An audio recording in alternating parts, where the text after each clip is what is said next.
Is evolution inherently religious?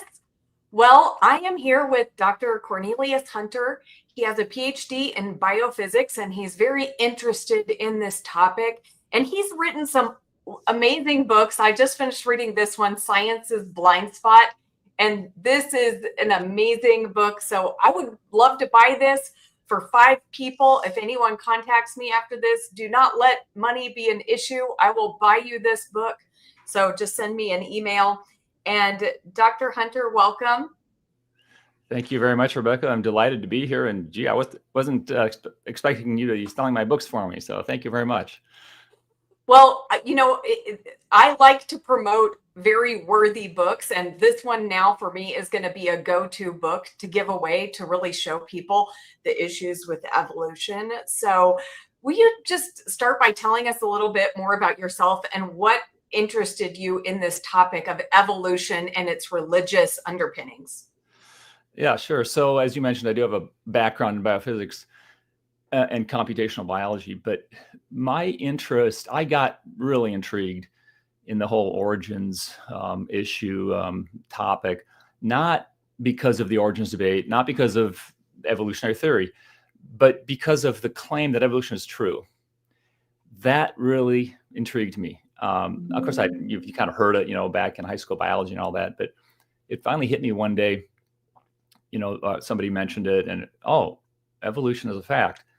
Oh, that's interesting. I know about the fossils and anatomy and so forth, but I never had quite conceived of this claim that it is a fact. It's an undeniable fact.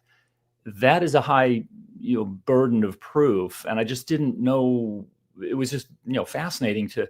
It's really an epistemological question. How could we know that? And so I just, I wanted to, kind of a light bulb went on and I wanted to find out. And I went to the sources and I was immediately kind of nonplussed. I didn't quite get it. What was going on here? Now, why, the fossils tell you what lived when. It doesn't tell you the evolutionary, why they evolved or why we evolved from the fossils and so forth. So the fossils have limited, capability. And of course, a lot of fossils appear out of nowhere as though planted there, as Richard Dawkins said. So the question of, what was the evidence? Then there was some other evidences about comparative anatomy, homologies, and it just didn't quite make sense. And that day started for me a long journey. And so I was, haunting the life science libraries and checking out the materials and reading through textbooks and journal papers and popular books and, the whole thing. It also led to serious study of history and philosophy and theology, because all of that, it turns out, is wrapped up in this discussion. So how is it that evolution is not just a theory, it's a fact? And that's what, really got me intrigued. There are a bunch of scientific evidences for evolution, and well, they don't really get you very far. There's actually a lot of problems with these evidences when you look under the hood. So they kind of break down. Yeah, there's fossils, but wait a minute. Right, there's adaptation, species, change and adapt. Bacteria gain resistance to antibiotics. Insects gain resistance to insecticides and so forth. So we observe evolution, but wait a minute, there's problems with those evidences. There's similarities between species. Oh, right there, you've got evidence for evolution. Oh, but wait a minute, there's problems with those evidences. How are those problems dealt with? How are they understood? And what other evidences are there and so forth? What I wanted to do, I wasn't against evolution. I had no problem. I have no problem with evolution being true. What I wanted to do was build the strongest case possible. What is the strongest evidence, strongest arguments and evidences for evolution that make it a fact, that make it an undeniable fact? Stephen Jay Gould kind of famously said, it would be perverse to deny the fact, the truth of evolution. Jerry Cohn calls it true, the truth, why evolution is true, is his title of his book. And they're by no means alone. I mean, these truth claims go way back to 19th century and shortly after Darwin. Joseph LeConte, professor at University of California at Berkeley, was one of the early guys to talk about, this is just totally undeniable. And so, yeah, you have these evidences, not very good. They break down. What's really going on here? Well, what I found, and again, my goal, make the strongest argument possible for evolution. Collect these arguments, collect these evidences. And I just want to see, it was really an epistemological question for me, not trying to knock down the theory, but it was just a fascinating question. How could we know that? And the answer was, there are arguments and evidences that do prove evolution to be true. You can find those. Evolutionists are not shy about presenting those evidences. Yeah, there's weak ones, yes, but there's a lot of strong ones, very strong. And they're not fallacious. Some creationists might say, yeah, it's a fallacy. They might say, well, that's atheism. No, they're not atheism. They're not materialism. They're not fallacious. The arguments are valid. They're logically valid arguments based on evidence. And when I say logically valid, what that means is the consequences necessarily follow from the premises. You start with the premises, you got some scientific evidence and so forth. You have the conclusion is necessary. So they're valid, they're based on evidences, and they prove evolution, they prove common descent. No question about it. They all work. The catch, and there's a catch, here's the but, is that they're not, what you have to look at is the premises. How did they get the premises? The premises are theological. God is a God who would do this, who would do that. The attributes of God are this. It always came back to God. Now, you didn't see the word God. You had to understand the history behind the argument. These arguments are almost always given in shorthand.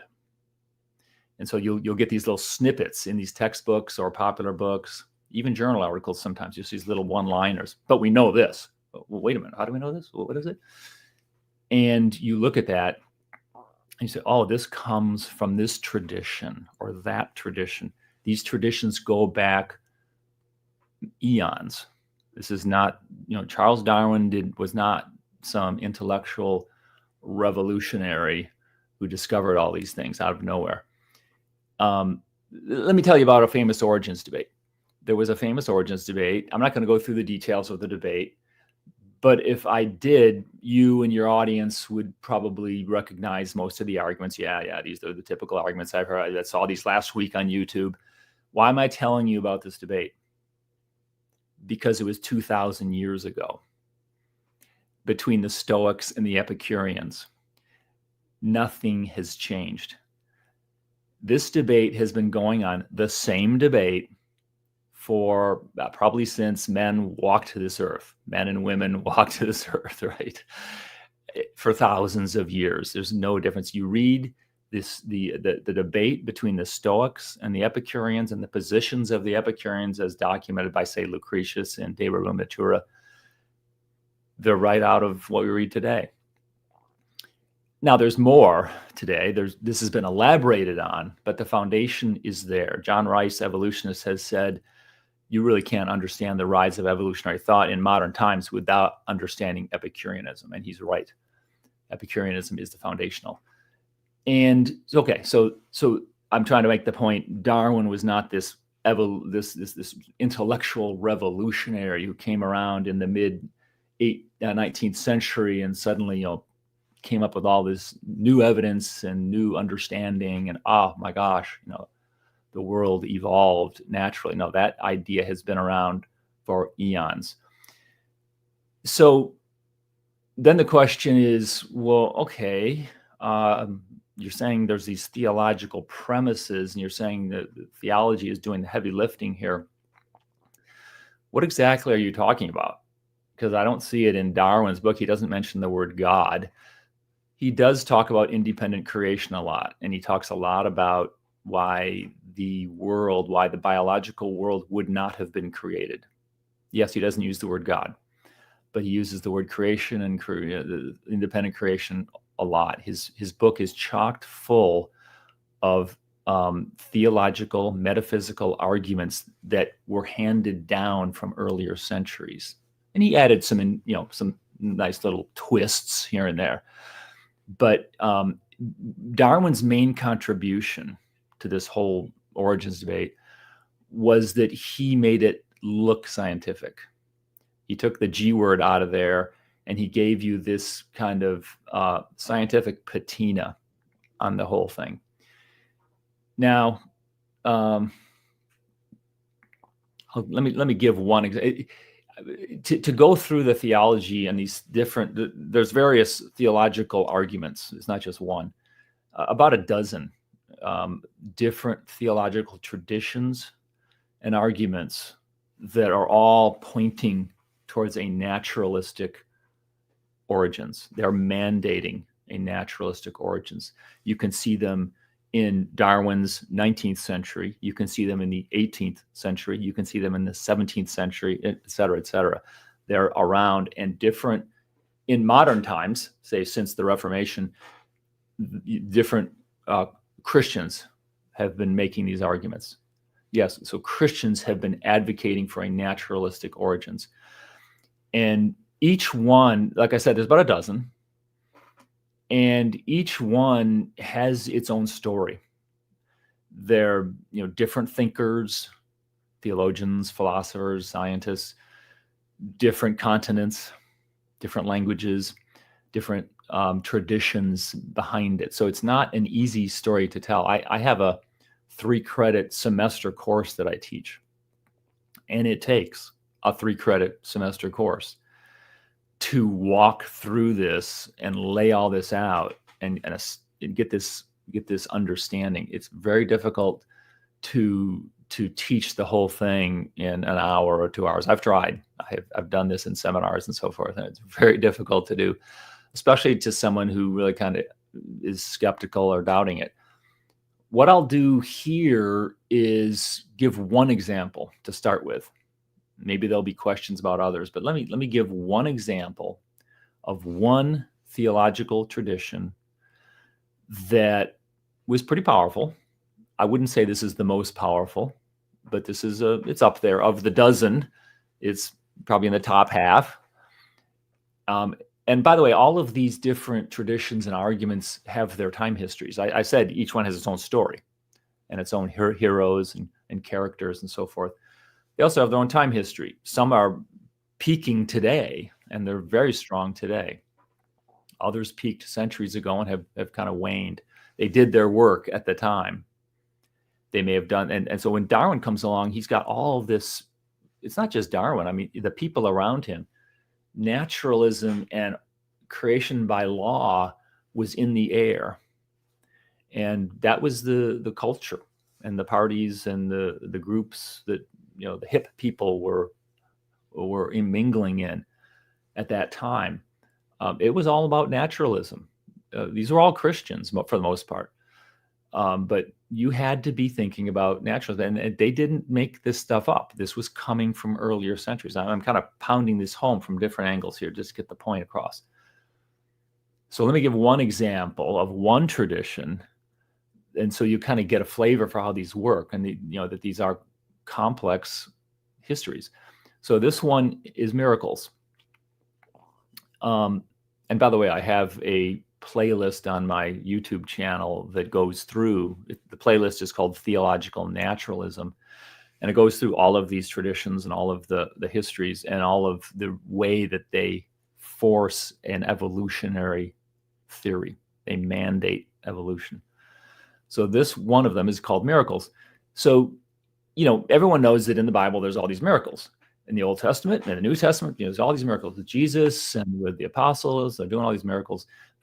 After the Bible, in the early church time period and Middle Ages and modern times up to today, there's still all these miracle reports. But they were a lot in the Bible. And Christians have asked the question, I wonder if all those miracles in the New Testament times have petered out. Maybe they're no longer. Maybe they continued into the early church, in the apostolic era, but petered out after that. What exactly happened there? And so this was kind of an interesting question that was debated in the, thousands of years since Jesus. And people like Augustine in the early church and Aquinas in medieval times talked about this. They weren't dogmatic. They held different views. Even, Augustine had different views throughout his career. Aquinas had different views. But the general idea that maybe the miracles were petering out was, maybe that was the way it works. Fast forward to the 16th century and the Reformation, this whole question about miracles suddenly became much more important and a much bigger deal.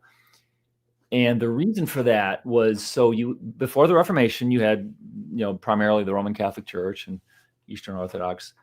And the Roman Catholic Church was very much at one with miracles. The Roman Catholic Mass has the miracle of, the Eucharist. But they also have a lot of miracles happening associated with Catholics. And in the Middle Ages, they began to document these more and more.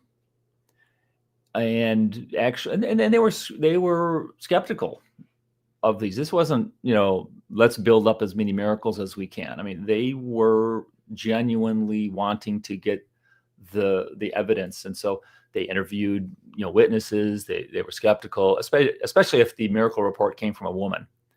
Then it was, very skeptical.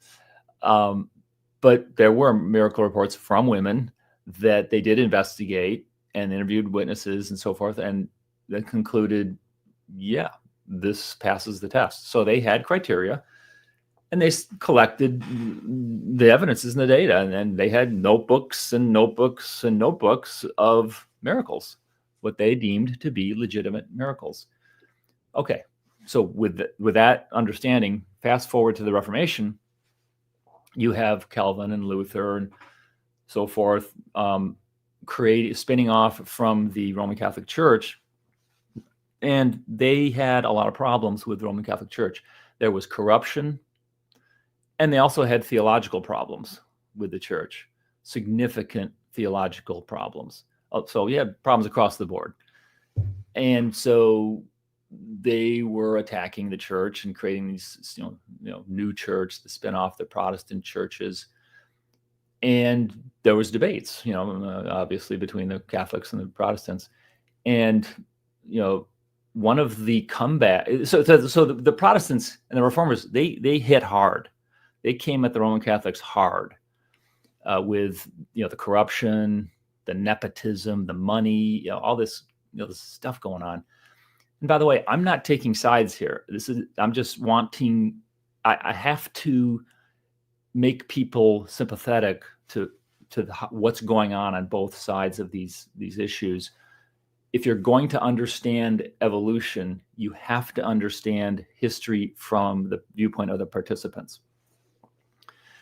And you have to understand how these religious traditions force evolution. So that's where I'm going with all this. And it's kind of a long story, but this is going to force evolution. So the Protestant reformers, they came at the Catholics hard. And they had, even today, I think Roman Catholics often will say, yeah, they have some good points. They had some points, legitimate points. Well, the Catholics gave as well as they got. They came back hard at the Protestants.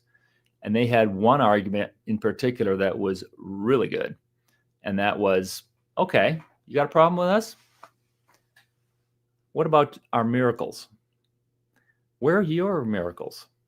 We haven't heard anything about, where's your notebooks? Where's your documentation? We got these notebooks and notebooks and notebooks. Even you guys have admitted these miracles are legit. There's so much evidence here. So the Protestants faced a real serious argument, real serious. Because up until that point, miracles had typically been interpreted as an authorization or a legitimization of the messenger. So you got a miracle, it's associated with some church or some tradition or some individual, some theologian, that kind of certifies the message. So the miracle certifies the message. Oh, well, wait a minute. The Roman Catholics have all these miracles, so their message, their theology must be okay. So the Protestants were facing a very powerful rebuttal, a real existential threat. So here you are, you're a Protestant, you're a reformer, and you're utterly convinced that the Roman Catholic Church is corrupt and that it is non-biblical in a lot of its insignificant parts of its theology. It's got big problems. You've got the right way. And but wait a minute, there's this miracle question. So now there's a real dissonance going on. What are you going to do? So long story short, what the later Protestants did in the 16th and 17th century was a series of denials and attacks on those miracles. They could have been false reports. Okay, that probably shaves off a few. They could have been misinterpretations. They could have been naturalistic phenomena that we don't understand. Okay, there. But what about the rest? Well, they could have been satanic. So you've got all kinds of interpretations that you can use to attack and deny these miracles. The bottom line is they result in casting them into the doubt. There's a skepticism. With the rise of Protestantism, there came an anti-supernatural bias. Now that may seem ironic, given we're talking about a religious tradition that believes in all kinds of non-natural things. The resurrection of Jesus is crucial. But they're going to cast doubt on miracles, and especially post-biblical miracles. That doctrine was known as cessationism. They ceased. The opposing doctrine is continuism. They continued. And so that debate continues to this day, but cessationism is strong today. It actually has grown stronger. So it's very strong today, and there are many, many churches where it's just a given. There's no question. Miracles ceased. Whether the exact time point isn't so important. Whether that was at the end of the New Testament, or whether that was the end of the first century, second century, third century, somewhere along there, they petered out. That's cessationism. And okay, so what does that have to do with origins? Well, origins is origins of the world is thousands, millions, billions of years before that. Well, when you're casting doubt on miracles after the Bible, that has a greater effect. It has a greater effect than merely the time since Jesus. You're going to start looking for naturalistic explanations for things, and you're going to start doubting miracles more and more. The threats continued. It wasn't just the Roman Catholics. This is a very long, complicated story. I just finished a journal paper on this, so it's fresh on the mind. And there was another movement altogether, which has got different labels, but one label is enthusiasm. The enthusiasts, they too claimed miracles like the Roman Catholics, and they too were a threat to the Reformation. And they too were vulnerable to theological attacks. You could say, well, they're not biblical. Their miracles are not legitimate. They're satanic or whatever. But they also cleaned up their act in the 17th century, and there were enthusiasts who were sounding a lot like Calvin and Protestants. So that was a further threat to the Protestants and the Reformers. And so they had to mount ever increasing attacks on miracles just for miracles' sake. It's just they're just wrong. There's just no miracles. And after that, you had increasing suspicion against miracles, and they became stronger and stronger. In the 18th century, you had by mid-century stronger and stronger attacks. everyone is sort of David Hume and his attack, but there was another guy who actually made what was a very important attack named Middleton. He actually beat Hume by like a year. He published a book, a very influential book against miracles. And all he said was, he pushed it back to the time of ending of the New Testament. So he said the early church, the apostles, no, it doesn't work. So he made a very persuasive. So it's just another little chink, taking another attack on this miracle story, and that's what was happening. And then there was Hume who came along and said, well, the whole thing doesn't work. There's just miracles don't work. But Middleton, if you've never heard of him and you're kind of doubting his influence, well, if you know anything about church history and theologians, you know B.B. Warfield. B.B. Warfield was one of the leading Protestant theologians in the 19th century, and at the end of the 19th century. And he was one of the top, Princeton theologians. And he totally endorsed Middleton. And he had his own attack on miracles, B.B. Warfield. He wrote a book called Counterfeit Miracles, I think it was. Anyway, he attacked miracles. So the cessationism is just growing stronger.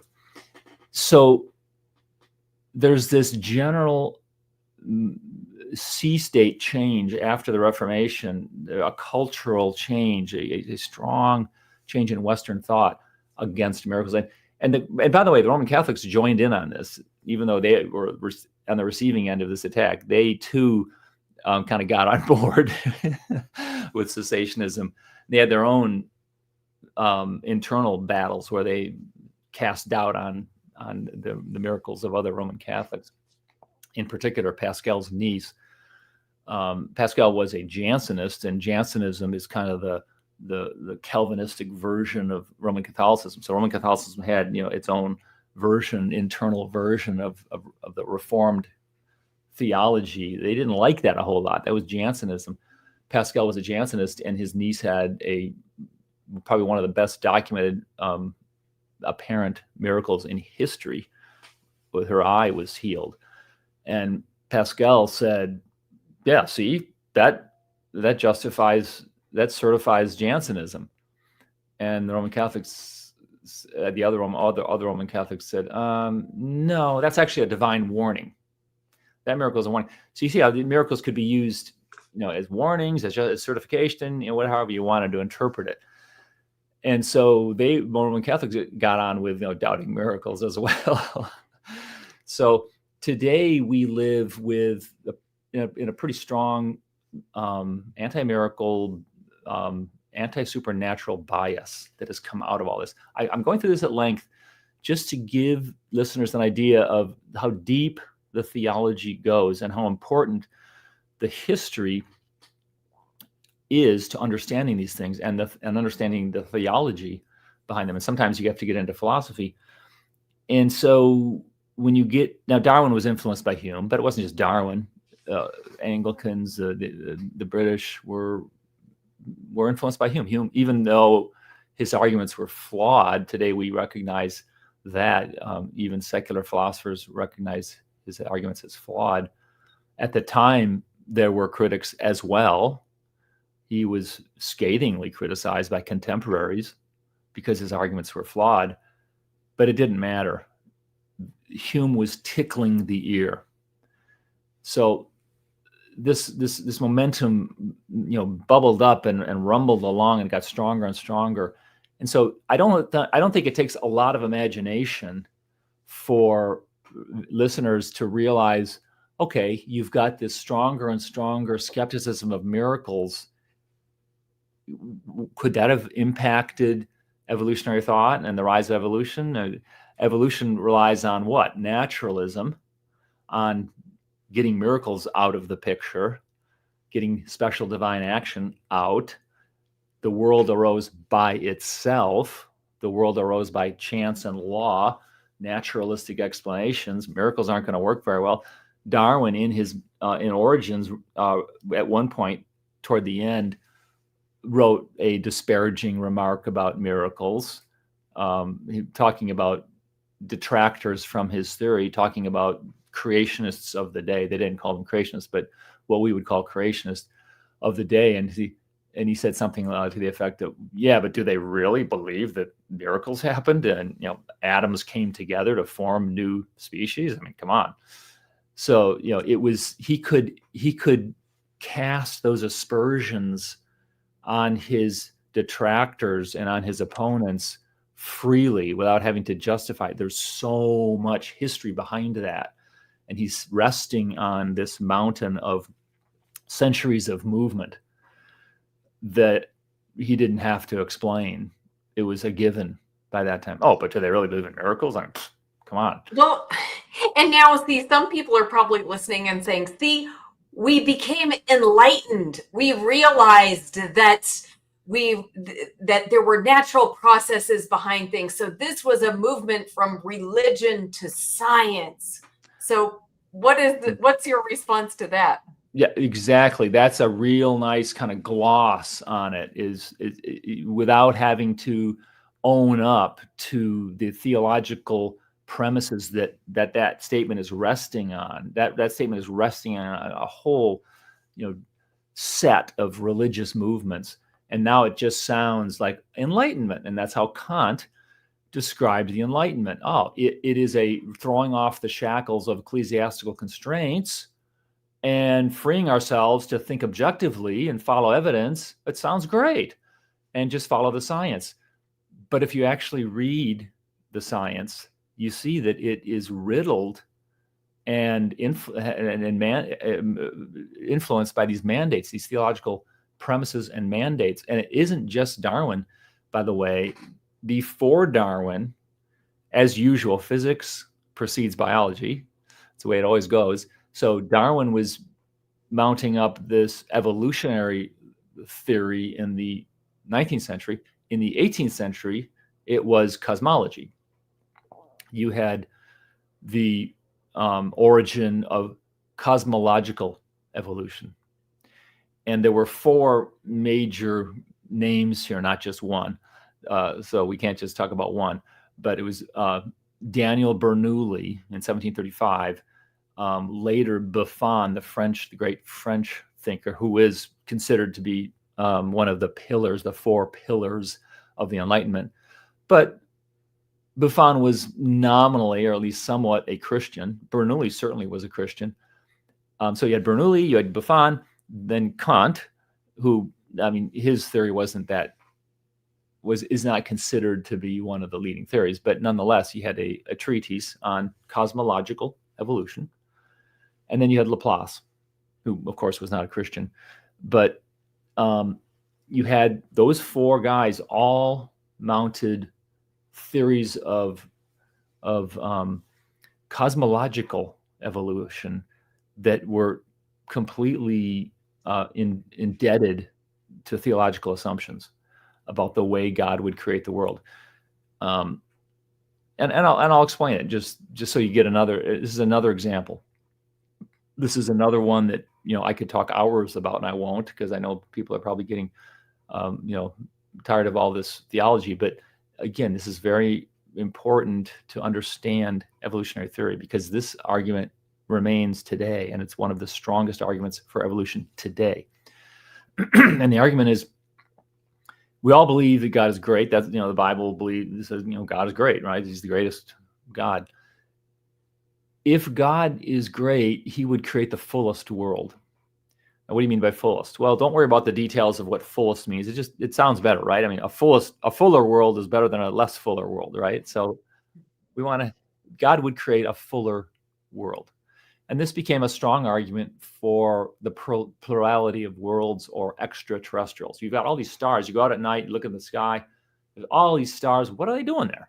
Why are all these stars up there? So in the 17th century, there was a very strong movement for the plurality of worlds. These stars out there, they all have their own worlds. And the argument behind that is God would create the fullest world, the fullest universe in this case. And if you say, well, no, I don't think so, I think that God wouldn't do that, well, then that's not as a great God. That God is a lesser God. And what does the I've Bible? heard this argument, but not Okay. exactly the fuller world, but the best world. Yep. The Yep. best world. Yeah. Mhm. Best world. That's a Leibnizian from Leibniz, best of all worlds, and that was for the problem of evil. So you've got if you want to hypothesize a lesser world, no, I don't think there's life out there.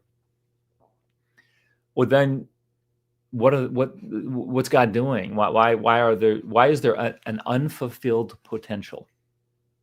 You have stars, you probably have planets, why would there not be life there? That's an unfulfilled potential. That's a lesser world, which means a lesser God.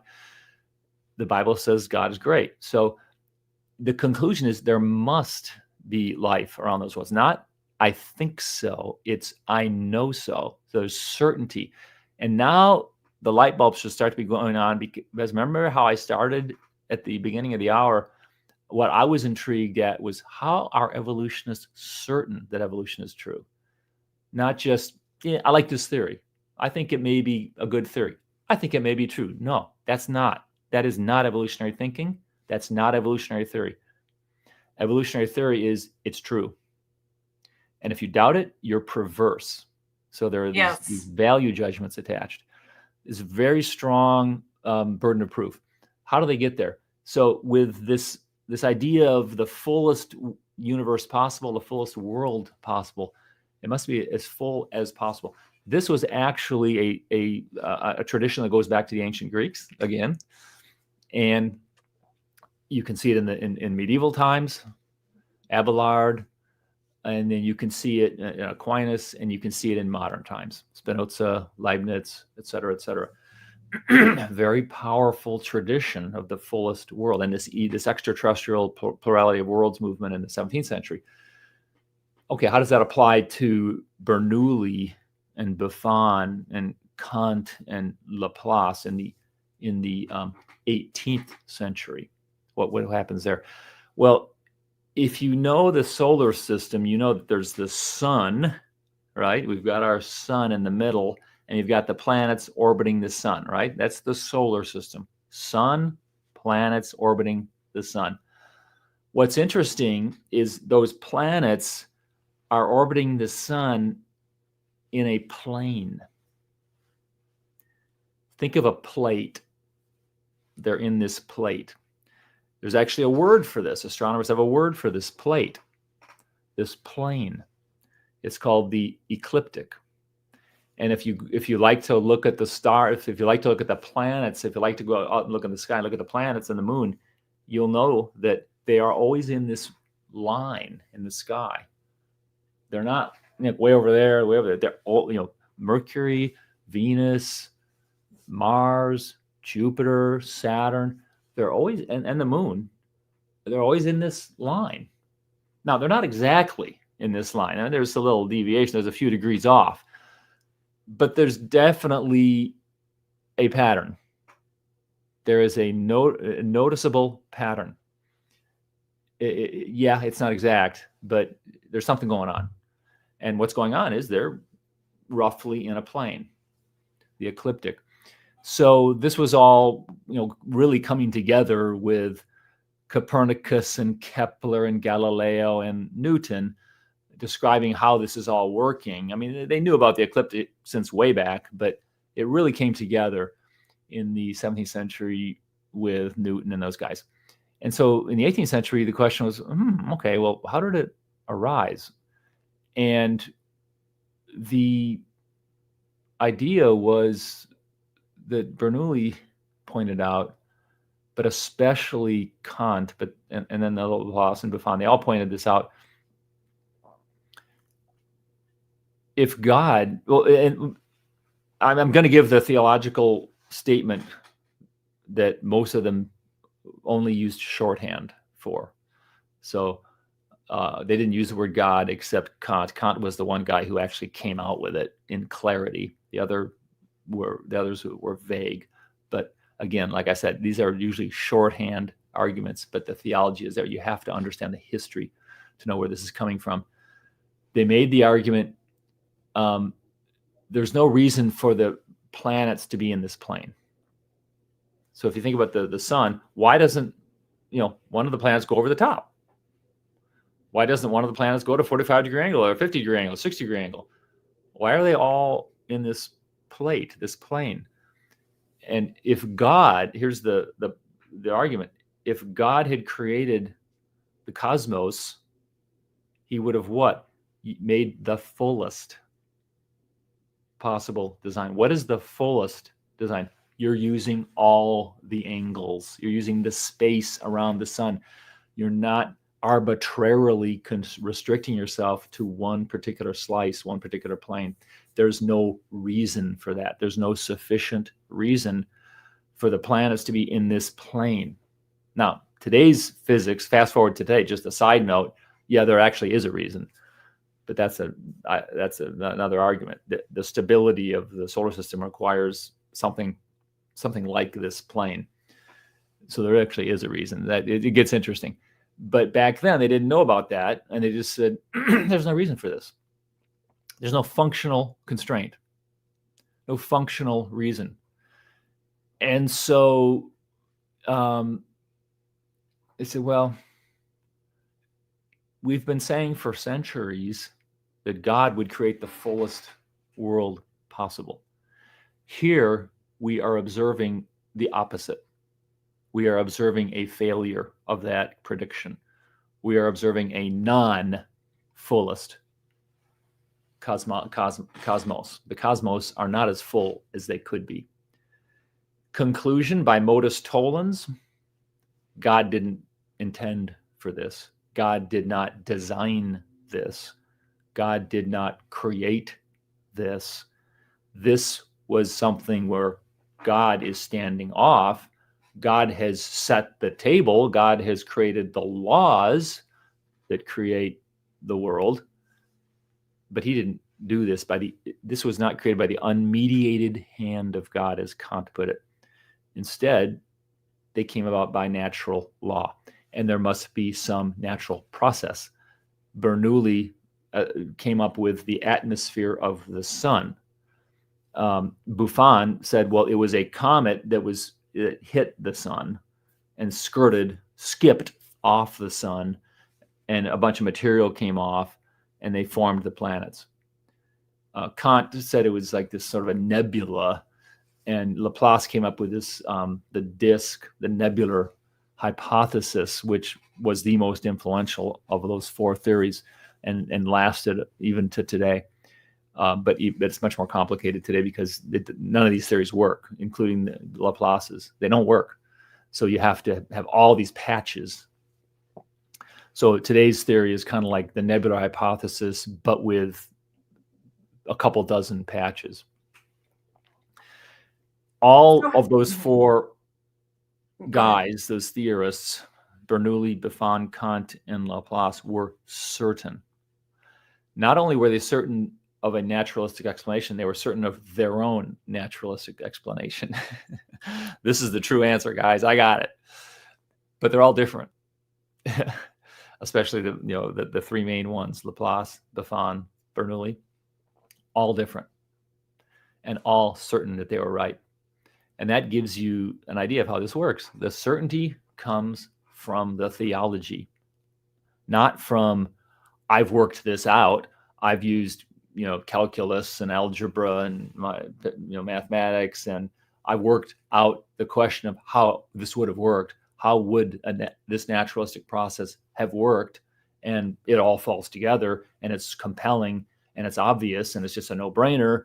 It all works. No, Buffon had really no idea how a comet skipping off of the sun actually would have created the planets. That actually doesn't work. Bernoulli had really very little idea how the atmosphere of the sun would force the planets into the ecliptic. That idea doesn't work. Laplace had really very little idea how the nebular hypothesis would force this plane. It doesn't work either. And remember, I told you at the beginning that the planets are in this plane, but not exactly. There's some deviations: 5 degrees, 3 degrees, 7 degrees of deviation. Well, those deviations are critical. Those are not explained by these different theories. Laplace's nebular hypothesis does not explain these deviations. That's one of the reasons why there are all these patches, all these problems.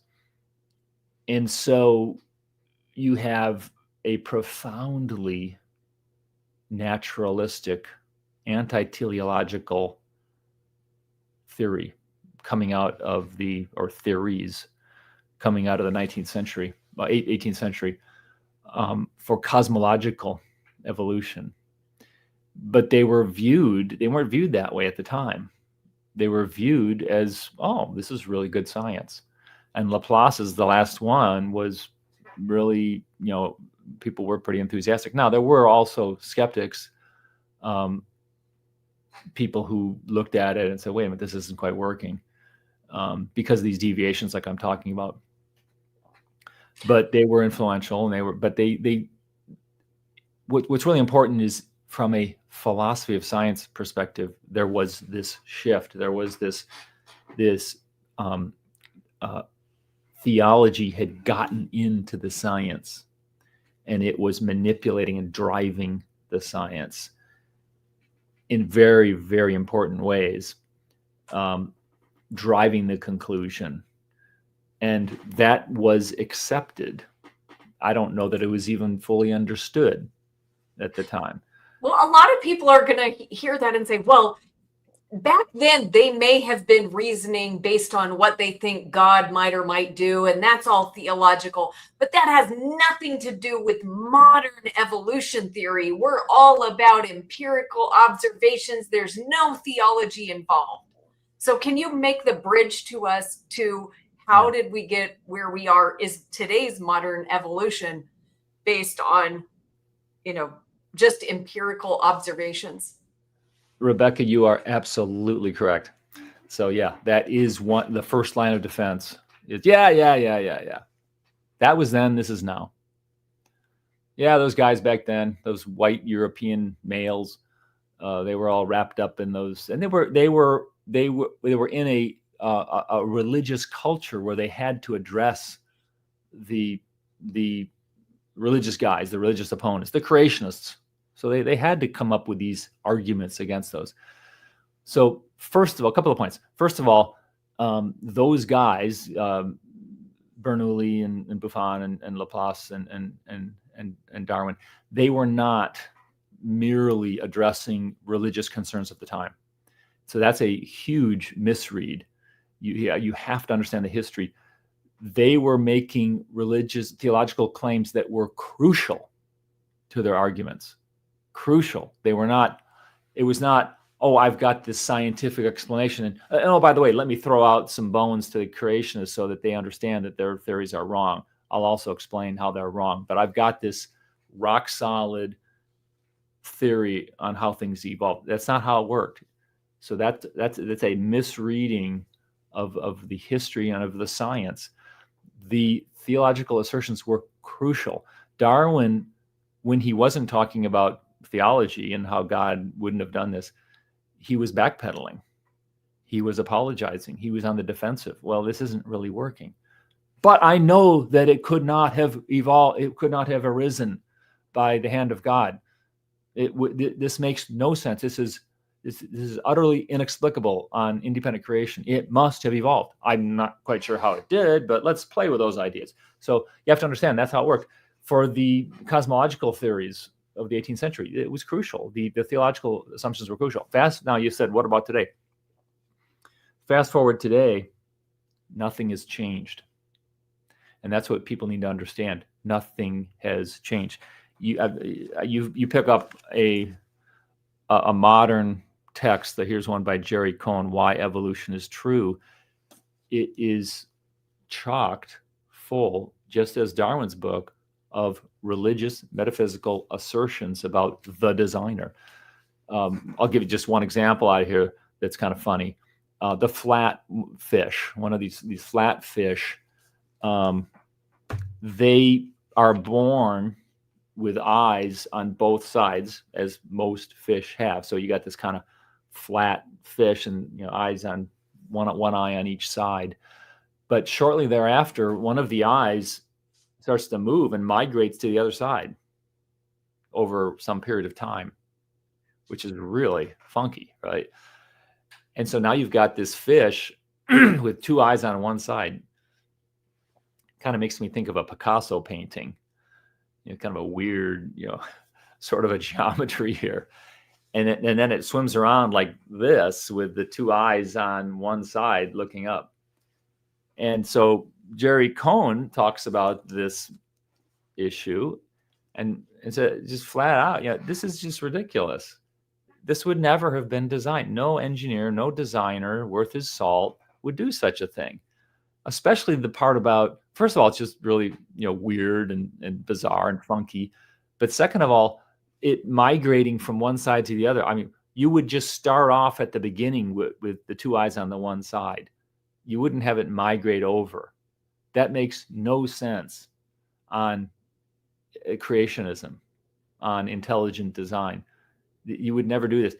They have no answer for this. This demolishes intelligent design. It demolishes creationism. Ergo, what? Evolution must be true. Is that argument valid? I say yes. That argument is absolutely valid. The conclusion necessarily follows from the premises. If you have falsified design and falsified creationism, then yeah, one way or another, somehow, some way, evolution is true. I'll buy that one anytime. But the premise, what was the premise again? That God wouldn't do it this way. Therefore, it's a theological argument. God would never intend or design or create a fish where one eye migrates over the other side. That's stupid. So those sorts of arguments pervade the literature today. Yes.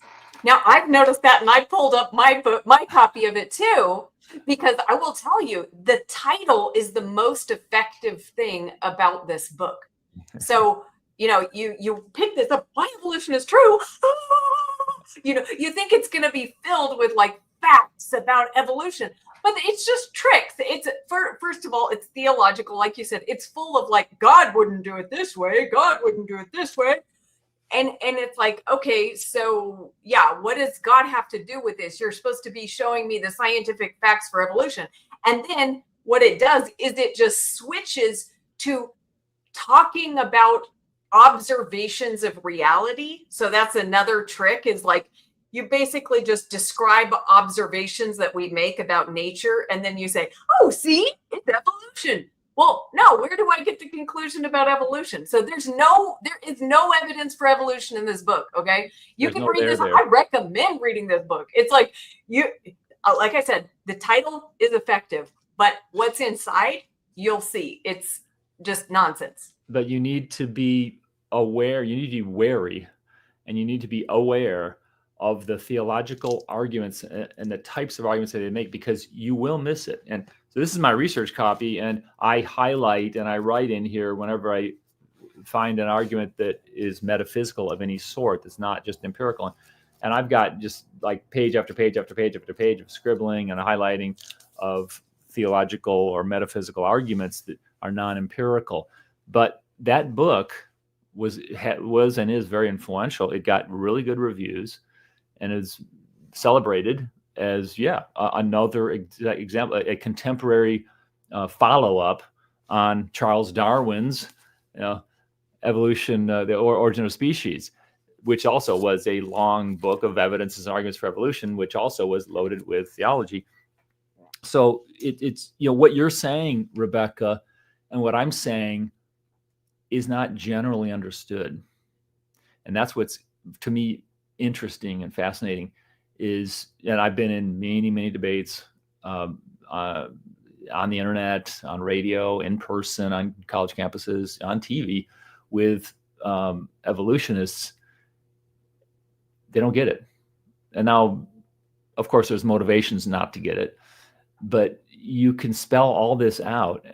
And by the way, a lot of these people, maybe most of these people, are religious. A lot of them are Christians, and they will fight this tooth and nail.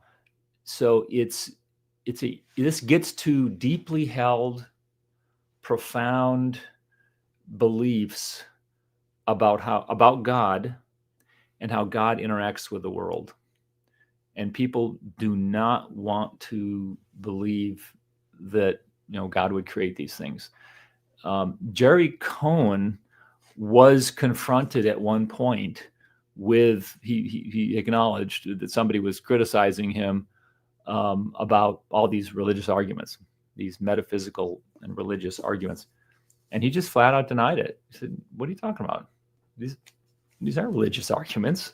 This is science. And this is blowing you guys out of the water." So there's a real cognitive dissonance going on. And this is what I like. This is the clarity that I seek, to get the debate to the level where we can see the rock bottom of people's positions.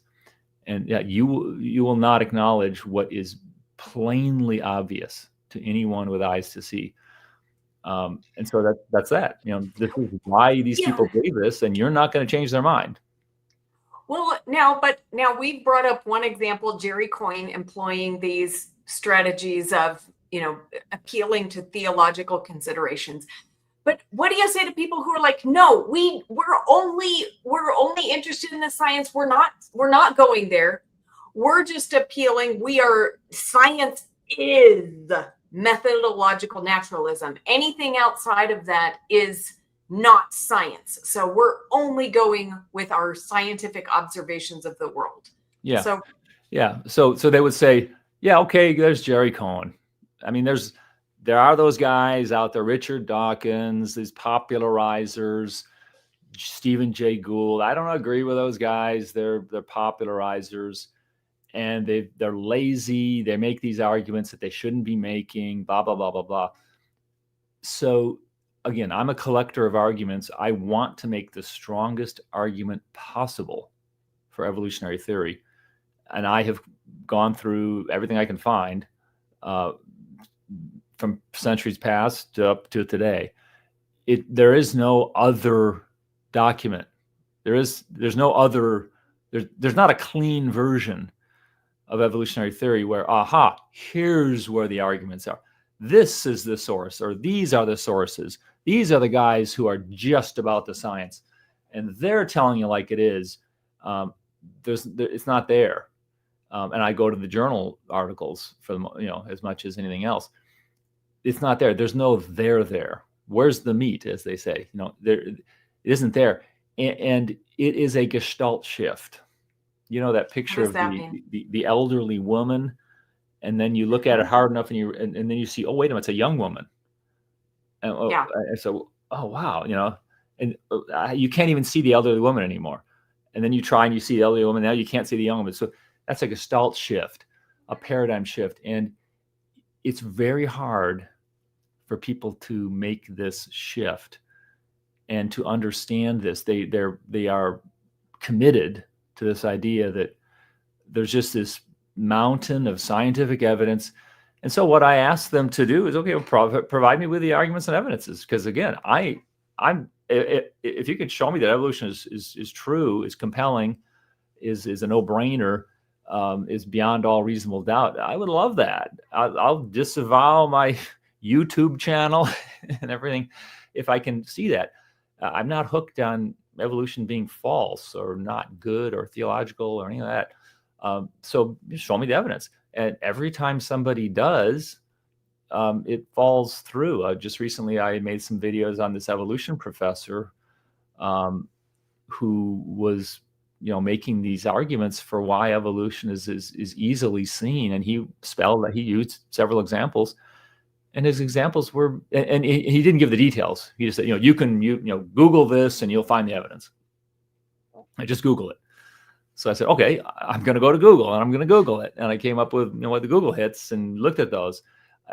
They just fell apart, and then they relied on these theological assertions. It does not work. If you earnestly reckon with the science and you reckon with the evidences and the arguments, those people out there today who are saying, yeah, there's just all this scientific evidence that you're ignoring, get rid of the theology. Yeah, I agree with you. We don't want that. There's a mountain of scientific evidence. No, there isn't.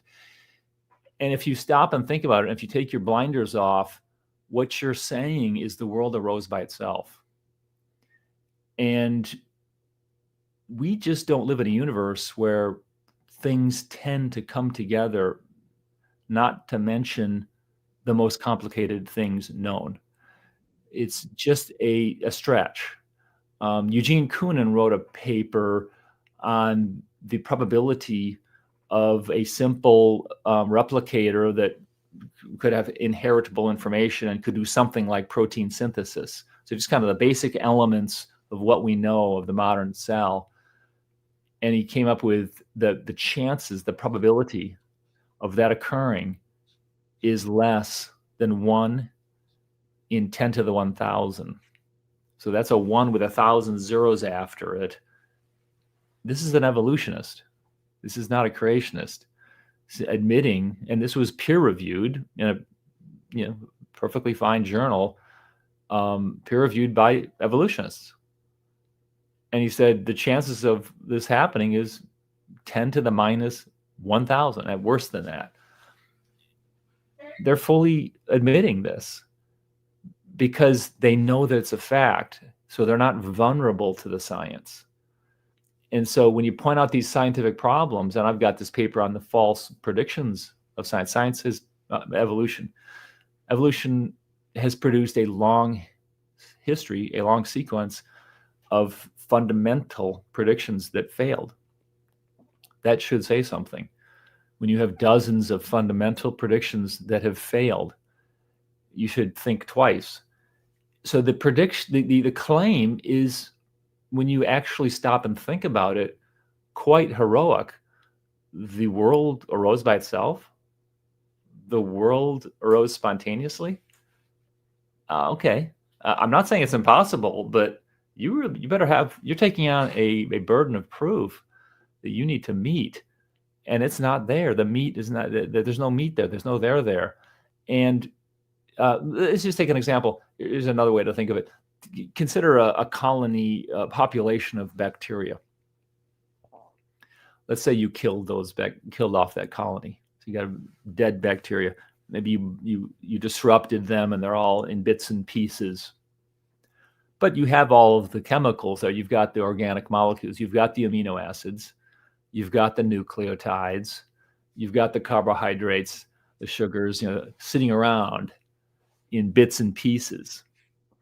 And you dump those into a warm little pond. Do you think if you let it sit there over time, maybe a long time, will bacteria emerge? Will life emerge? You see, I'm giving you all the benefits of all the easy. I'm overcoming a lot of the problems with the origin of life. I'm giving you a head start. All the chemicals are there, but we all kind of know, no, life isn't going to suddenly emerge out of that warm little pond. That's what we're talking about. Now, evolutionists will say, well, that's a bad example because we're not talking about the origin of life. We're talking about the diversity of species. Okay, fine. It's the same problem. You're demanding, you are claiming an outrageous claim that goes against everything we know from science. Yes. The failed predictions of your theory, the laws of thermodynamics. It just doesn't follow. And all of the arguments and all of the proofs that you can get out of the literature are religious. So you can't just sit there and say, no, it doesn't matter. We've got all this evidence. And I know I've given presentations on college campuses and debates where I can see people in the audience disagreeing and saying, no, we've got this scientific evidence. Okay, you have to come up with that, because I've searched the literature and I've talked with the evolutionists and I've debated with the evolutionists, and it's not there. And I'm an open mind about this. I'm fine with evolution being true. I'm not committed to a failure of evolution. I'd love it if evolution was true. That would be fascinating. It has failed over and over again. So it's just, there are people who are committed. And this is true for other changes, other paradigms and theories. For example, a classic example is the rise of relativity and quantum mechanics in physics. So before the turn of the century, 1900, you didn't have these ideas. And physics was living in a Newtonian world, and it was very powerful and very compelling. Newton had solved everything. And there were physicists who were saying it's a closed field. We're not going to have any more, significant additions. There were people who added on for sure. Hamilton, Lagrange, Laplace, they'd all done really good work to add on, to elaborate Newton. But that basic Newtonian world was a done deal. And then all of a sudden, Einstein came along. Oh my. And then you had the quantum physics, quantum mechanics, and everything was turned on its head. And oh my gosh. And there was an enormous resistance to that. And there were people who just weren't going to change their mind. And who was it that said they're just going to have to die? That's the way change occurs, is, they're not going to change their mind. They're just going to die. And so that's the way science is. Science is very conservative. It doesn't follow the evidence. That's as Mr. Nelson taught you in seventh grade, your seventh grade science class. No, that's not how it works. Science does not follow the evidence. That's a bunch of crock. It follows dogma. It follows people's career paths and so forth. Yes, evidence does play a role sometimes. It's part of the story. And it is what it is. So you on the one hand, you want to get through to people. On the other hand, you have to acknowledge people are going to be people, and people are not committed to truth. They're committed to dogma. And so, like, you gave the example of, what Eugene Koonin found. Was it about proteins? About proteins coming together? It wasn't proteins. It was about the cellular processes that create proteins and also create inheritable information. So it's just the basic fundamental machine that has progeny and passes inheritable information to that progeny and creates some sort of machines like proteins that can sustain life, and so it can metabolize nutrients and stuff. He was trying to, I'm using general vague terms because that's what he was trying to do. He was trying to generalize the problem as much as he could. So he wasn't committing himself to life as we know it, but just kind of a general description of what do you have to have for evolution? You have to have inheritance, you have to have genetic material, and you have to have something like protein synthesis or something like that. So he was generalizing it, and which is good. He was doing the right thing. And he came up with the 1 in 10 to the 1,000. And so what you're saying is, if he was actually following the scientific evidence, he might say, wow, this looks quite improbable. So maybe this is not something that came about by natural processes, but because of the dogma of things have to come about by natural processes, it doesn't matter how improbable it becomes, because you've got to find a natural process. So you're stuck in a mindset, and it's a dogmatic, religious mindset about the capabilities of natural processes. Doesn't matter what the observations show. Is that exactly? Yes, exactly right. That is exactly it. And by the way, just to finish the story, what did he say in that paper? Well, he used that paper to conclude for the multiverse. Now, what is the multiverse? The multiverse says, well, we got the stars in the universe and everything.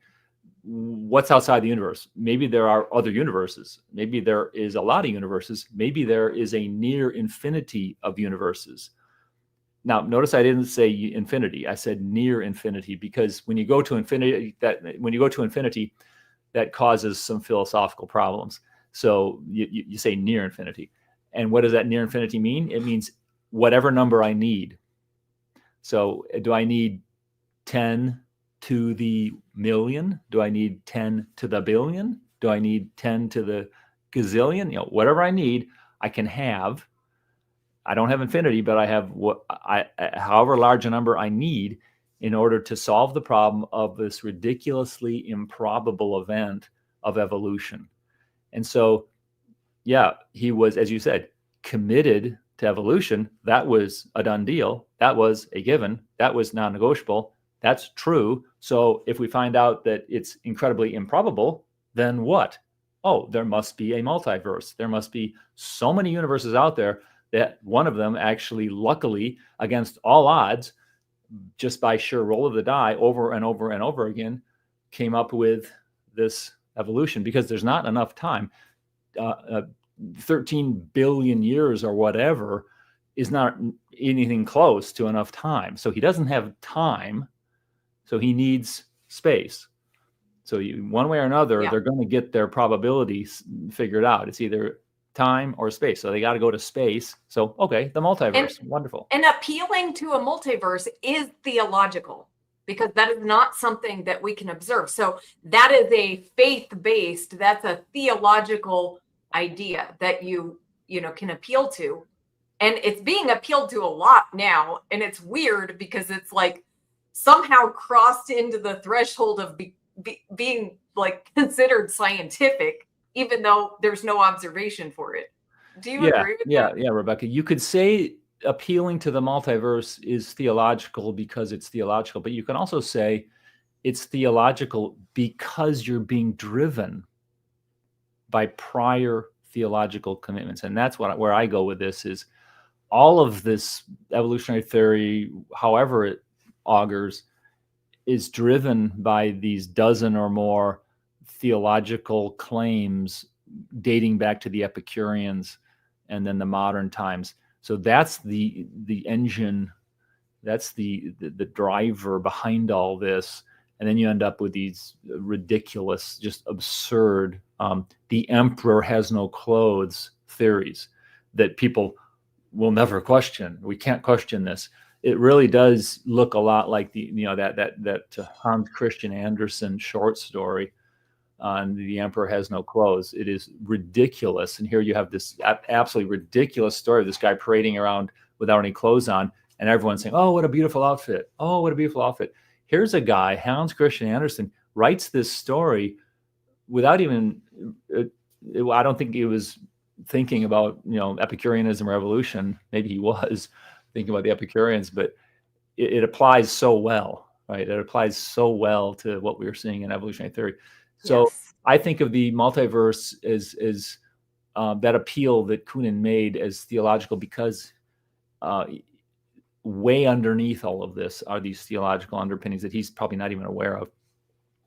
There's another problem to point out, and that is when you appeal to the multiverse to make a low probability event happen, what are you doing?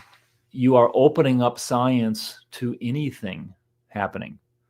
So now you're making science a ridiculous, foolish project where anything can and must happen. So, if I take this pen here and let go of it and it doesn't fall, but it starts to float around, I don't say, oh, wait a minute, what's going on with physics? Something must be weird. I don't say that. I say, oh, must be this multiverse thing.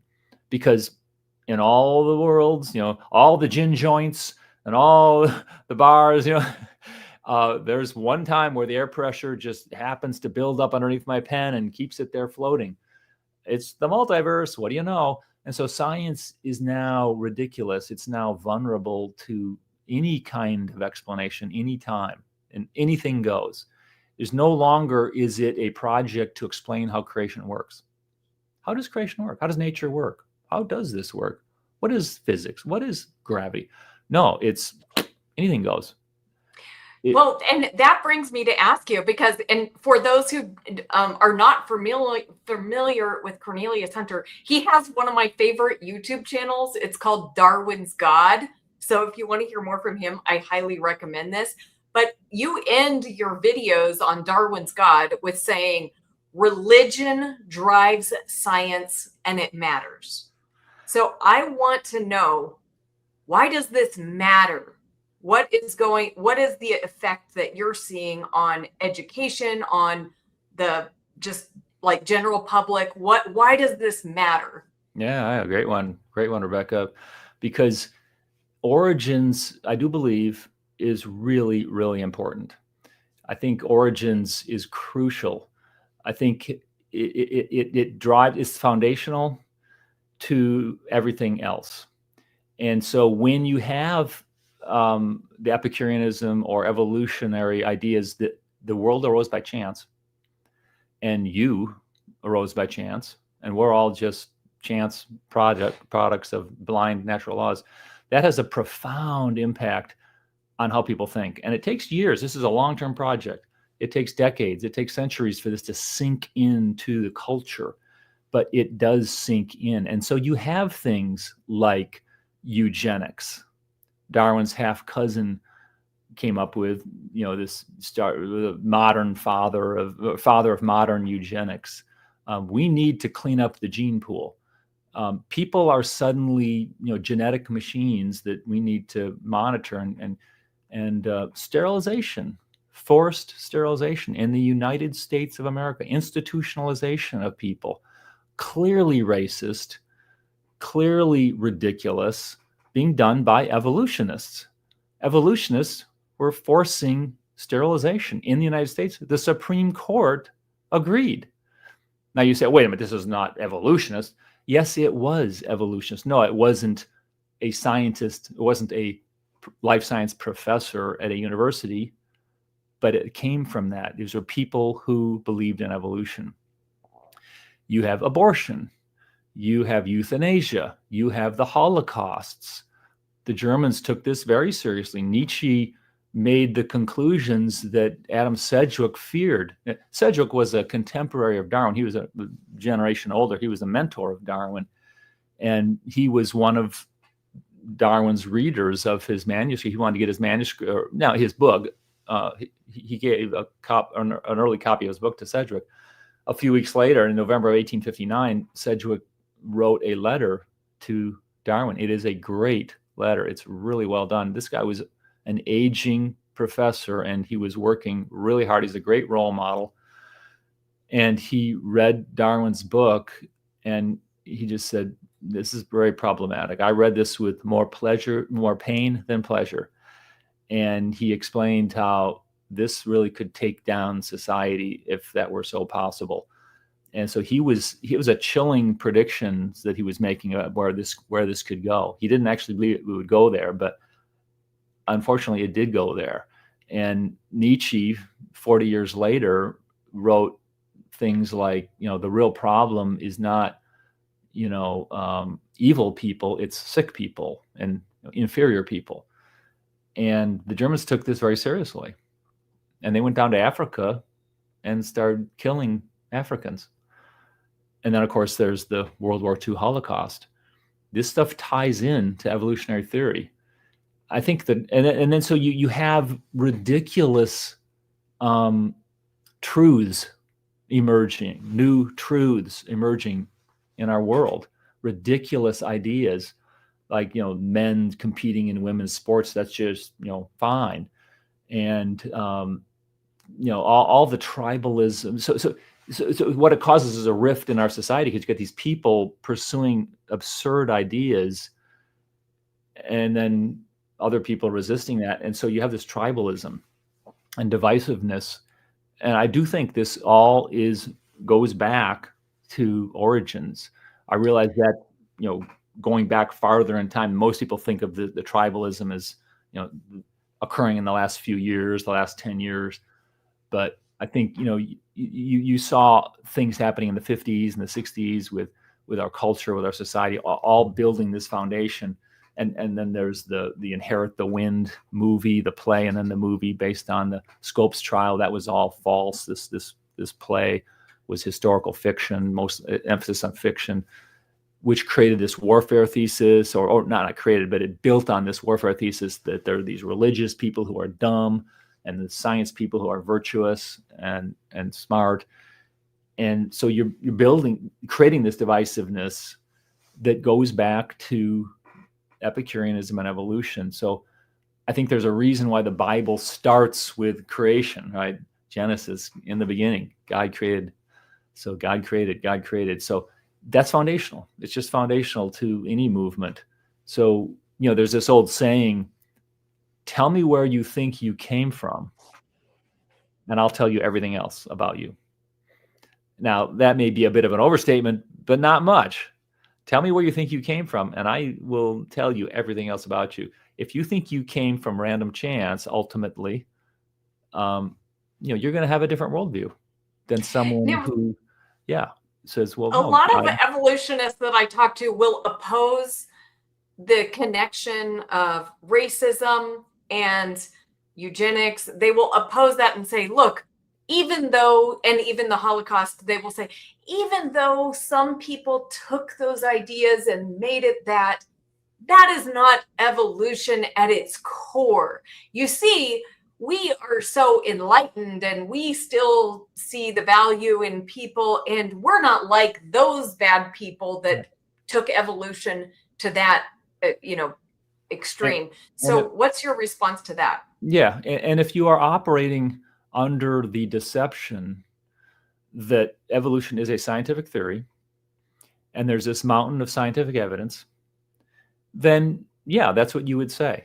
And so I'm sympathetic to that. Those people are operating under a deception. They're not reckoning with their own belief system. It's like someone in a cult who doesn't understand that they're in a cult and doesn't understand the history of the cult. And that's a very real example. I mean, that's how cults work. They fool their people, and they think that, oh yeah, I'm just in this religion here. Well, it's actually a cult. And so people who are evolutionists typically today, they don't understand any of this history. They are dogmatic that there's powerful scientific evidence. It's all over the place. Just read your textbooks. It's obvious. And when you do read the textbooks, the G word is never there. It's in between the lines. You have to read carefully. And so the deception is there. But Rebekah, I had a written blog for many years called Darwin's God. I have stopped with that a few years ago, but I had almost a daily article on that for several years. And occasionally I would blog on abortion. Some abortion news would come up. And I had consistent readers, both who were evolutionists and not evolutionists, creationists or skeptics.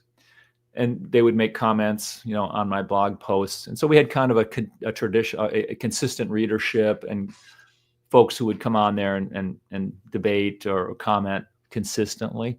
And you kind of got to know them, these are the evolutionists and these are the non-evolutionists. And every time I would write an article about abortion, the non-evolutionists would clearly jump on and criticize abortion and use my article as a way to further the criticism of abortion. And I would usually be criticizing abortion from some aspect, and they would agree with that. And guess what the evolution side would do? Those guys who were the evolutionists who were in the readership, they would disagree. And they would the lines were very clear, stark. And sometimes I or some other reader would say, yeah, evolution is pro-abortion. And they would always say exactly what you said, Rebekah. No, we're not. This is, evolutionary theory has nothing to do with that. You don't know what you're talking about. That yes, there's, people go off on different directions from evolution, but evolutionary theory has nothing to do with that. Well, yeah, we're not saying evolutionary theory advocates for abortion. Of course not. But the point is, ideas have consequences, and the lines were crystal clear and stark. There was evolutionists on one side and the non-evolutionists on the other side on this issue. And historians have done very good work on parsing out and tracing out the influences of the modern influences of Darwin and evolutionary theory. Of course, Epicureans had their own history and influences. So it's not just Darwin and evolution, but in our time, in the last couple of centuries, it's mostly, evolution and Darwin having these influences, and it's crystal clear. You can't deny that evolution, these ideas have consequences, and the ideas are theological, metaphysical ideas. Those are the powerful ideas. Empirical ideas about science, they're not usually that powerful. They're not going to sway people to go to war. They're not going to sway people to pray. They're not going to sway people to do these things. It's the religious ideas that are powerful, and that's what's going on with evolution. It's a religious idea. It is based on religious ideas, and so for people today to say, no, it has nothing to do with it. No, it does have something to do with it, but it's not just, you can't just go to a textbook and read an evolution textbook and come away with, yeah, it's pro-abortion, or it's pro this, pro-trans, or pro this or pro that. No, it's the underlying foundation that has changed the sea state. It's a cultural change driven by these ideas. And the acceptance of evolution, the triumph of evolution, is the certifies all of these things. Evolution is true. Okay, so all of these other things are true. Whereas if you believe evolution is false, then you're going to question these underlying metaphysics and religion. So it's very important to look at evolutionary theory and see the failures and understand that. Because if you're operating under the deception that evolution is this powerful scientific theory, then you'll gravitate towards, okay, so this is true then. And the underlying metaphysics will seep into your worldview more easily, even if you're not cognitive or acknowledging those directly in your brain. So yeah. Yeah, and you said the good foundation is, in the beginning, God created the heavens and the earth. And some people will say, well, see, you have a religious foundation too. So how can we trust your scientific observations? How do you respond to that? Yeah, so I'm going by the science, and I'm looking at scientific evidence, the empirical scientific evidence. I'm not saying the Bible says this or the Bible says that. I'm simply using Genesis 1 as an example of how important origins is. That why would the Bible start that way? So the Bible is the most influential book ever written, so it's a good role model to see how literature works. But I don't go to the scientific evidence and say, okay, well, I believe God created everything and used miracles, and special divine action dominates, and secondary causes is really secondary. And that's what I believe. So let's see what we have in the evidence here. No, I mean, I don't do it that way. I'm open to the idea that God used evolution or God didn't use evolution. I don't really care that much. It's an interesting question. I'm not saying it's irrelevant. It would be fascinating to find out one or the other. But I want to follow the empirical evidence. I believe that God created the world and God created the evidence. God created nature and creation, so it's worthwhile to look at that. So that's a very traditional view amongst Christians. That's why we're good at science, because we think there's meaning to that, and I'm going to follow wherever it leads me. I am not going to interpret the evidence according to some preconceived metaphysic. And you say, well, I don't believe you. Well, okay, just look at what I'm saying. Look at what I'm writing.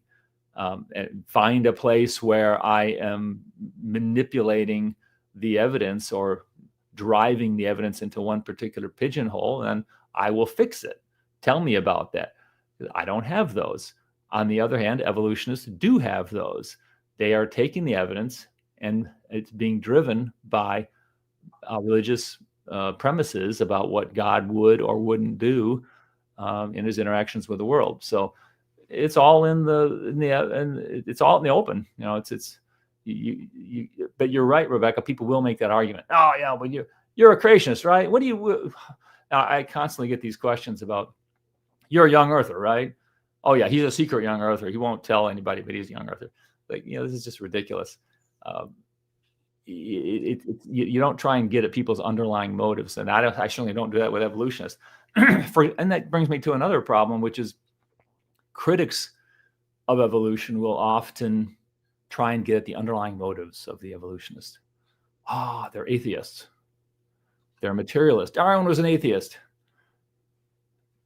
No, first of all, he wasn't until later in life. But even if he was, so what? It's his arguments that matter and how he swayed people. And he did sway people. He successfully swayed people very effectively worldwide. How did he do that? With atheism? No. There are no atheist arguments, or very few atheist arguments to be found. I can't find any in the evolutionary literature, including Darwin's Origins. It's religious arguments. So I don't try and uncover some hidden motive. It's all right there in the open. It's a kind of a loser approach to try and ascribe things to some ulterior hidden motives that you don't know about and they've never talked about, and you're just making things up. Okay, so in your examination of the evidence, what have your scientific observations brought you to as far as, in regard to evolution being true or not true? Sure. So there are, if you look at the evidences for evolution that are empirical, that are claimed to be empirical, the textbook evidences, they fall into 3 or 4 categories, broad categories. One of them is the fossil evidence. I mean, that's obvious, right? Everyone's heard of the fossils, so that's one evidence. Another evidence is comparative anatomy, which is a broad area covering a lot of things. But comparative anatomy, what do we find when we look at multiple species, compare different species, and how do they compare? Another one is adaptation or changes to populations that we can observe. Granted, evolution is supposed to occur over wide time ranges, but maybe we can get a hint if we look over decades or a few years or a century or something. We can get kind of a hints at this. So that I call that, some people call that microevolution. I call it small scale evolution. Small scale. You're looking at a narrow band. So that can give you some hints. If you see some small scale evolution, which is everything you would expect, and if you just simply extrapolated that over a longer time window, you would have larger scale evolution. So you kind of, you're seeing a snippet of it. Yeah, that's exactly what we would expect as an evolutionist. So you got fossils, comparative anatomy, small scale evolution. There's another one, biogeography, the biogeographical trends of the species over the globe. That's a little trickier it's so loaded with metaphysics. There's embryology, but that one is usually in the comparative anatomy category. So comparative anatomy has a bunch of subcategories.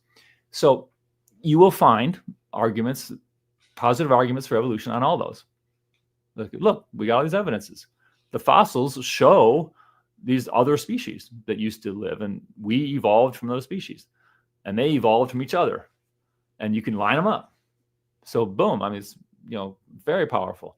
Comparative anatomy. If species form a common descent pattern, if they evolved via common descent, then you expect these certain similarities.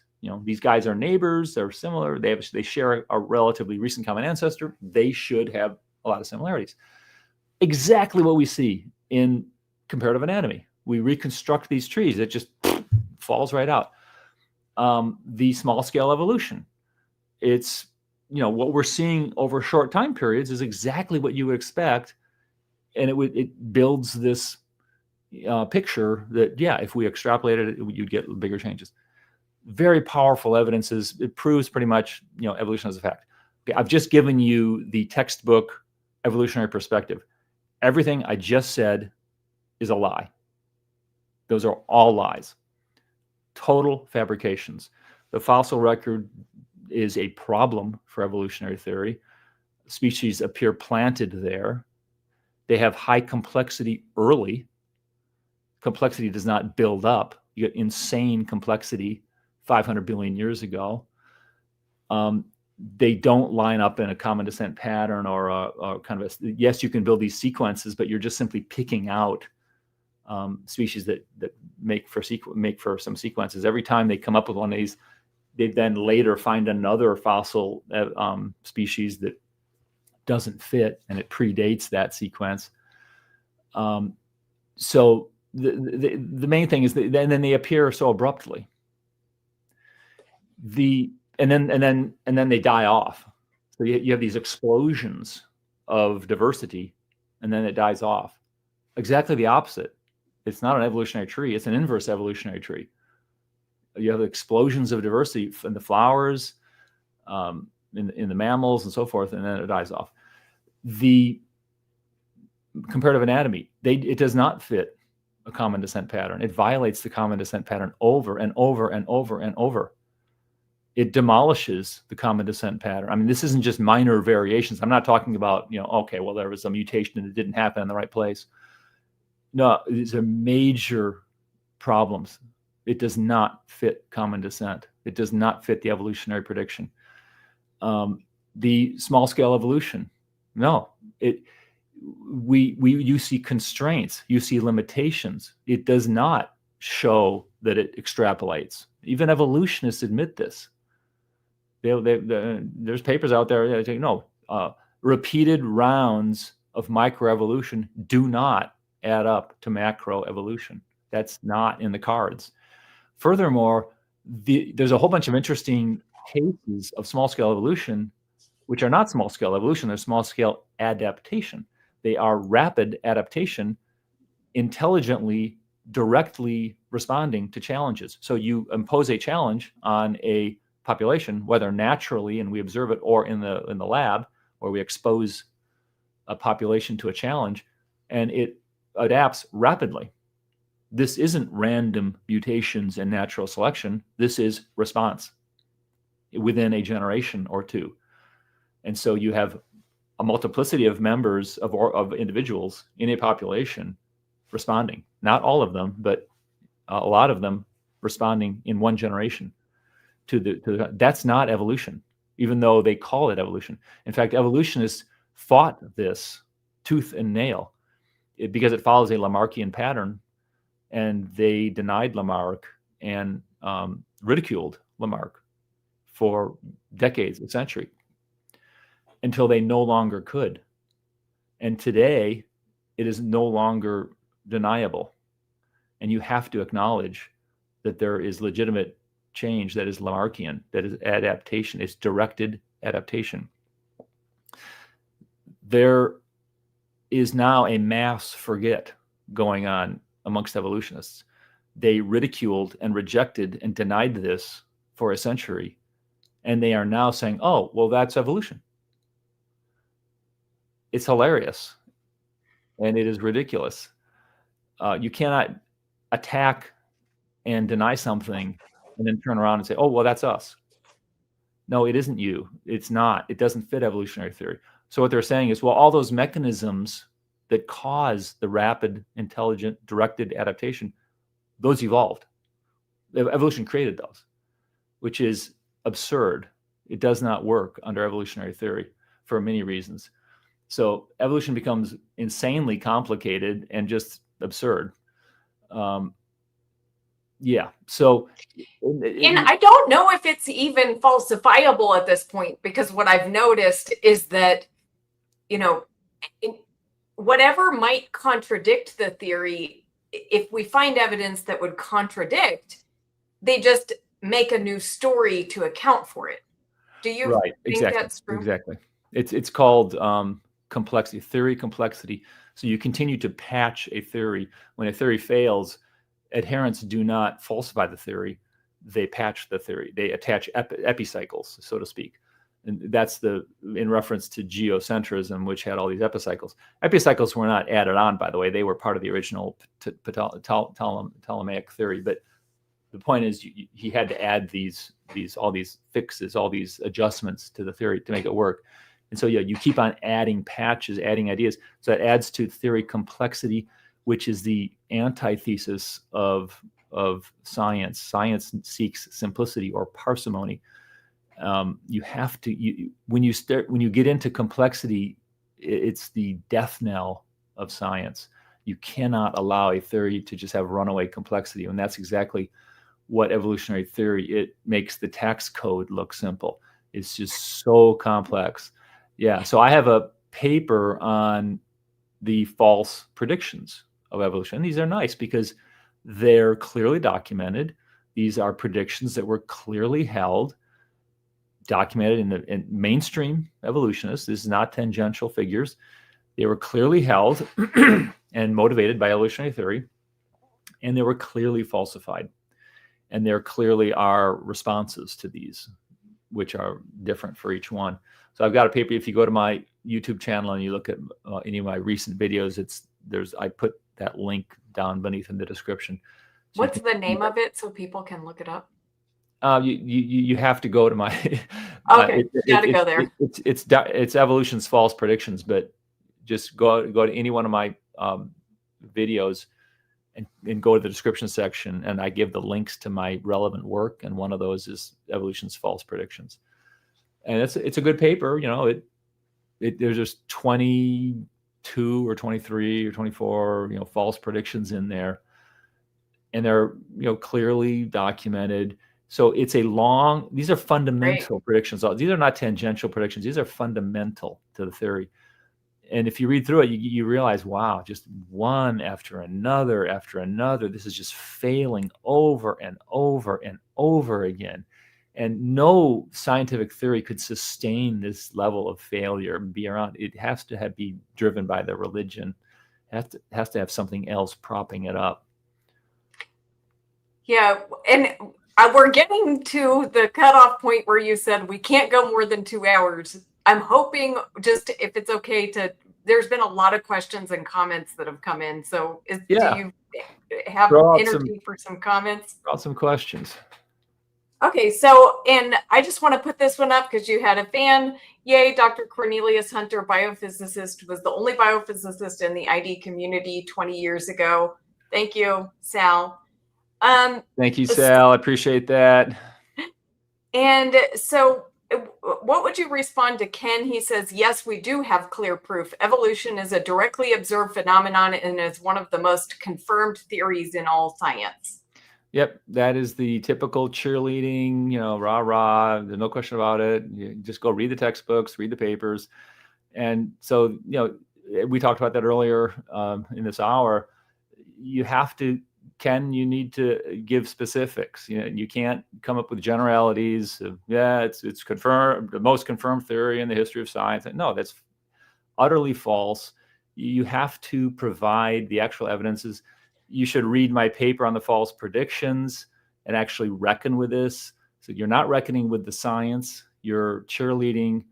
And if you go and find the arguments that you are thinking of and actually work through them, you're going to see that the science is weak or outright fails. And it is underwritten by metaphysical, theological claims. And they're not always obvious. They're never obvious. They're subtle. And you're going to think, oh, this is just obvious. What it amounts to is a falsification of creationism. This is what the powerful evidence is, what you're referring to. Because some of these, I said earlier, they are powerful. I acknowledge that. They're very powerful and they're logically valid. So, and I said that early in this podcast, evolution has weak empirical supports that are actually, that's being kind, they're actually terrible, but very powerful slam dunk proofs that prove evolution and common descent to be true. They are logically valid and very powerful, but the premises are religious, they're theological, and you have to parse that out. So if you're thinking, we got all this, it's clear, just read the textbook, you're just not reckoning with the situation. You're being deceived. You are under a deception. The world did not arise by itself. The scientific, I'm not going to make truth claims. The scientific evidence does not point to or support the claim that the world arose spontaneously, and the most complex thing we know of arose spontaneously. That is a heroic claim that is not supported by the science. In fact, it is a ridiculous claim. Now, maybe it's true. Maybe there's a multiverse, like Eugene Koonin says, and that solves the problem. Something's going on. Maybe something's going on, but it is not the case that Oh yeah, we just got, clear, obvious, non-trivial, trivial evidences that just prove evolution. No, that's not the case. There are problems across the board with evolutionary theory, significant, major empirical problems. It is not indicated by the science. I don't have a dog in this fight. I don't care if evolution is true. I'm not speaking as a creationist. I'm perfectly fine if God used evolution as his creation tool. Wonderful. Got no problem with that. Go for it. It's not scientific. It doesn't come from the science. That's my bar. That's what I'm interested in. What does the scientific evidence say? It just isn't there. So that's the thing. Okay, this comes from B.S. Lewis. He said, if I grant that both approaches are based on religious faith, are you saying any actual knowledge about our shared objective natural world is impossible? No, this is not, I'm not arguing from skepticism. I'm not saying you can't know anything. I am arguing from science. So this is all about science. The scientific evidence and the scientific arguments clearly, unambiguously reveal major problems with evolutionary theory. Evolutionary theory fails on the science. Now, maybe it's true. There are, things can change. An experiment might be performed tomorrow that, whoa, wow, look at this, So, but it is unlikely. The probability of evolution being true is very small. It is a heroic theory. It is unlikely. It is not a good theory. That's what I say about geocentrism. There are evidences for geocentrism. There's plenty of evidences for geocentrism. That is the idea that the Earth is at the center and the sun and the planets and the universe go around the Earth. There's a lot of evidence for that. But it's not a good scientific theory because the preponderance of evidence demolishes the theory. And that is the way it is with evolution. Yeah, there are evidences for it. They are weak. They are undercut when you look at the details. When you look under the hood, they have all kinds of problems. And then there are these other problems that evolutionists tend not to talk about. It's a very problematic theory. If on the preponderance of the scientific evidence, the theory fails. This is not skepticism. This is not, I can't know. This is, I do know. I'm working off of science. This is what we know. We should all agree on this. This should be totally uncontroversial. There's no controversy here if you look at the science without some axe to grind. This is just the science. The claims of evolutionists have turned out false. Okay, Andrew Cummings says, tell us what God would do then, and then we can test the idea. Otherwise, we're just stuck with comparing things to how humans design objects, which is the only known example of design. Yeah, so the interesting point, there's all kinds of people talking about God and what God would and wouldn't do. I want to get agreement that evolution is a failed theory on the science, because usually what you have is, this is a very typical argument, is evolutionists will come at you and say, okay, what's your theory? Wait a minute, what's your theory? Stop complaining about evolution. Let's talk about you. They want to get the light off of evolution.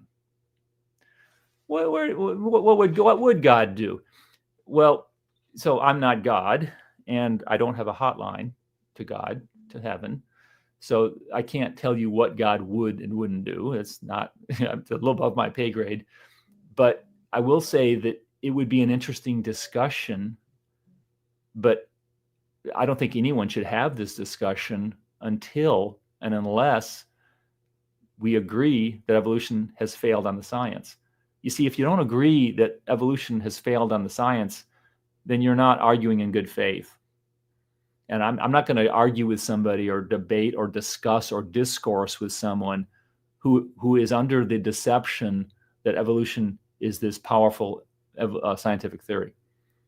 So you have to come clean and on this and say, yeah, I do know the science. I've looked at, maybe I'm not an expert at science, but I at least, looked at it enough. Yeah, I got it.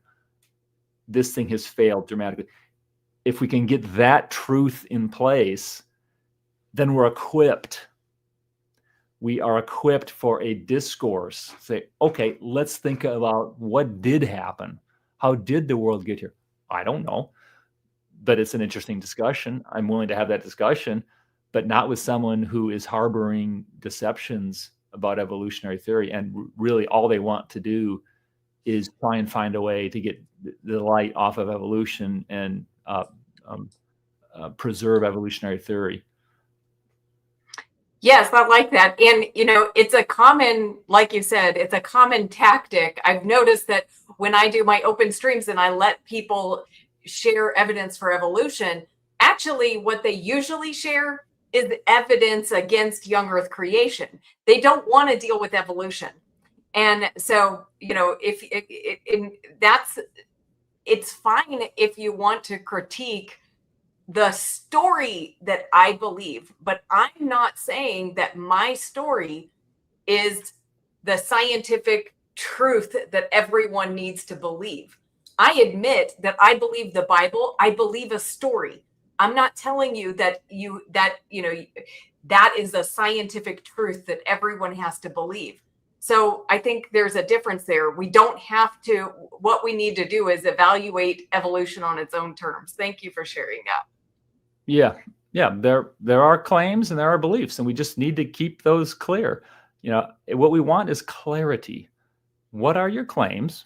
I'm fine if you make religious claims. It's a free country. You can be, a Baptist or a Buddhist or whatever, or atheist. It's fine, but don't say that, it's science when it's not. Right. Sal asks, can you get Dr. Hunter to elaborate on the dozens of failed predictions of evolution? He already told you he's got his article, so we can read that. And hopefully Dr. Hunter can come back on, because that sounds like an entire show. But I'll let you say any words if you want to add to that. That you got it right, Rebekah.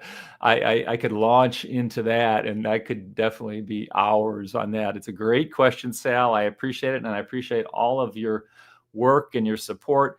But yeah, if I wanted to get into that, then it would just definitely be a long one. I could definitely get into that right now and launch into it, but I think, Rebekah, that might be another show. Yeah. Okay. Last question. But again, the paper is there for anyone who wants to see it on any of my recent YouTube videos. In the description section, you will see the link to that paper if you want to take a gander at it. Rick says, why do birds share DNA with alligators and turtles? Well, the answer is they don't. They don't share the DNA in the sense of they're identical. They're not identical. There are differences between those DNA. So the whole question is, what exactly do you mean share DNA? One of the claims of evolutionists is that there are these fundamental processes like the DNA structure, the replication of DNA. You see cells divide, and when cells divide, all these cells are dividing. When cells divide, they have to make a copy of the genome. So you have to replicate the DNA. And the replication process is the same in all of the species. And that's a prediction of evolutionary theory. Here I am going into one of the predictions, the false predictions. It's one of the fundamental predictions that evolutionists have made is, hey, evolution predicts that the fundamental cellular processes are preserved, are conserved across all species. And one of those is DNA replication. So the question was about the DNA similarities between these different species. One of those similarities is DNA replication, DNA structure, and so forth. Also, the DNA code or the genetic code, those are all the same. They're conserved, and that's a huge successful prediction of evolutionary theory. A fundamental. This has been celebrated by people like Michael Ruse and Niles Eldredge. It passed this test in flying colors, as Eldredge said, except one thing. That's all false. It did not pass the test. They're not the same. So when you say that, why are the DNA this? Why do they share this DNA? Well, they don't share the DNA. The DNA are different between these different, because of course the species are different. So you would expect differences in the DNA. It's not a surprise from an evolutionary perspective or from a non-evolutionary perspective. You're going to have different DNA. Why are there similarities? Why, yes, they are the same DNA structure, and there are certain genes that are similar, certain proteins that are similar. They share a lot of the similar amino acid sequence, not exactly the same. So your question may be getting to that. They share the DNA replication process, except when they don't. And this is the failure of this prediction. The DNA replication processes are not conserved. And this was discovered. The DNA replication can vary. They just got done saying that this has passed this test in flying colors, and that all life shares this fundamental DNA replication. By the way, DNA replication is this incredibly complicated and fascinating process. It's worth looking into. And I've made some videos on this, but it's really cool. It's a very cool, fascinating process of how the DNA is copied, replicated. Really, really cool. And so the prediction was it's the same. That process is the same. Well, now we know there are different modalities. It's not the same.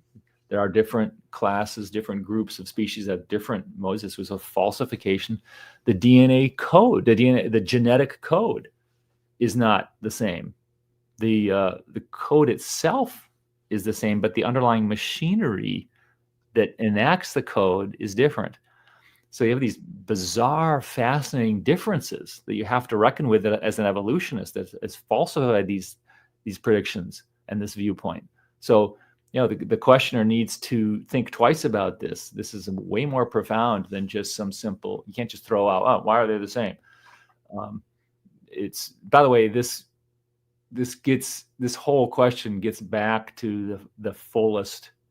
We talked an hour ago about that theology of the fullest universe. And so one of the powerful arguments today for evolution is the genes are not as full as they could be. Remember, we talked about the planets in the same angle. It's not as full as it could be. Well, today the argument is the genes are too much similar. They're not different enough.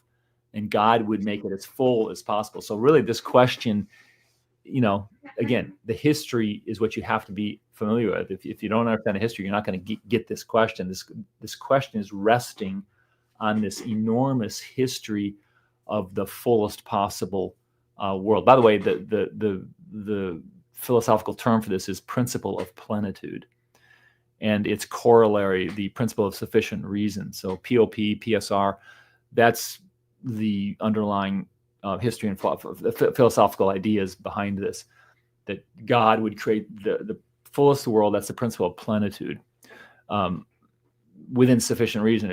It's got to be within functional constraints. So only when there is a sufficient reason not to.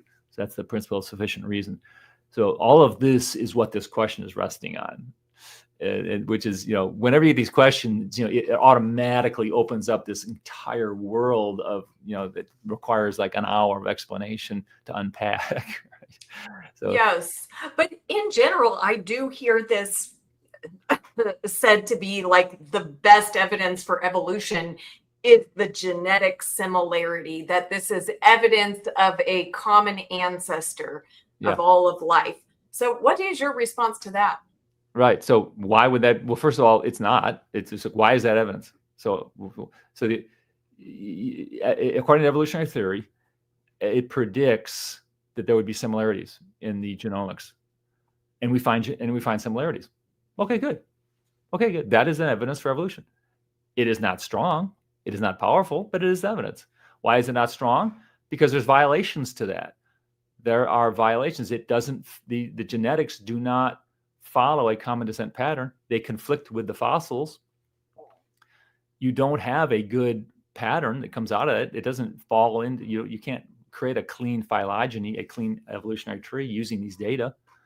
The molecular sequence data, the DNA sequence data do not fall cleanly or even closely into a genetic tree.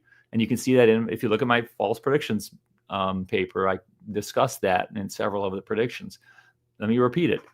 The genetic DNA sequences in different species, when you compare them, do not fall into a evolutionary tree. They do not cleanly fall. You have to pick and choose. You have to cleanse the data, or you have to just live with outliers, with a lot of significant outliers. It's a significant problem. And evolutionists don't reckon with that. They just, because they were taught by Mr. Nelson in their 7th grade science class, or if they took college biology, they were brainwashed and taught by the textbook that, oh yeah, the genetic data are just slam dunk proof. No, it isn't. It's not a slam dunk proof. It does not fall into a DNA, a common descent pattern. So that's my response to it, is like, why are you saying this?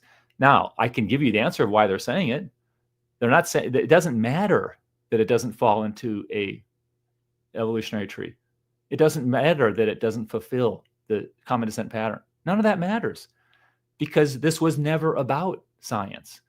This was about the fullest world possible. If God created the world, why would he use the same genetic code in every species? That's the fullest world argument. Well, plenitude argument. If God created the species, why are these genes similar? Why does he use a similar gene for hemoglobin in a insect? Well, not an insect. That's not that close. But why does he use a similar gene for hemoglobin in a fish and a primate? They're pretty similar. Not exactly. There are actually quite a few differences, but they're substantially similar. Why would God do that? That's a theological argument. And it's based on this idea that God wouldn't do that. God would use more differences. Of course, it also gets into the question of, how do you know what would work and what wouldn't work? Have you ever built a fish? Have you ever built a primate? Have you ever built a world? I mean, these are very complex questions that our science is in no position to judge. But it's all gets back to the religion of what God would and wouldn't do. And if you don't know the history and the philosophy and the science behind all this, you won't understand these questions. And even the people asking these questions, I don't think, realize the scientific absurdities and the theological assertions being made. Let me give you one of the absurdities. I mentioned the genetic code. The genetic code is the same in all the species. Essentially, there's a few minor differences, but essentially you have the standard genetic code, SGC, standard genetic code, conserved throughout all of the species. And the evolutionary argument is there's no reason for that. Why would you have the same genetic code in all the species? There's just no reason. And clearly, if common descent is true, that would be you would expect that. Otherwise, why? That sounds like a very powerful argument. That's whoa, you got me going on that one. That's a powerful argument, right? No, it's not. That's riddled with problems. I've made several videos on this because there's so many problems. I'm not going to go over all of them, but I'll go over a couple of them. One of them is the premise, the claim that there's no reason why the genetic code would be conserved is biologically absurd. Of course you need the same genetic code. Of course you need that. Do you not know anything about biology? There's all kinds of genetic trading between species. The most obvious example is horizontal gene transfer. That would never work if you had arbitrary different codes between different species. Of course you have to have the same code. Another problem is actually the code is not the same in a different way, which demolishes evolution. What do I mean by that? It's not the code itself that's different, but the underlying machinery that enacts the code. There is an army of proteins that actually enact the code. They make the code work. Yes, they produce the same code, but those proteins are profoundly different across the different species. And that there's no sense to that it doesn't fall into a common descent pattern. It demolishes common descent and evolutionary theory. Why would there be, the question you should be asking yourself is, why would these proteins change and yet preserve the evolutionary, the standard genetic code? It makes no sense on evolutionary theory. So there's a couple of problems right off the bat. There's more problems with that argument. So yeah, it's a long, long story. The science falls apart every time and there's strong theology underwriting it every time. Well, thank you so much for coming on today, Dr. Hunter. And again, I just want to recommend his channel, Darwin's God, and just say, look, there's a lot of great stuff on there, but he also has several books out. And he told me he doesn't even want me to promote his books, but I want to, because I've only read this one so far, but I'm going to get his other ones right away because this was so good. And if you want this book and you don't have the money for it, contact me by email, because I don't want money to be an obstacle for anyone to read this book. Please read it. Science is Blind Spot. And so thank you so much, Dr. Hunter. Appreciate your work and appreciate your time today. And thank you to the Rebekah. audience for being here and for great questions. Sorry, go ahead. No, thank you very much, Rebekah. I appreciate it. Appreciate you.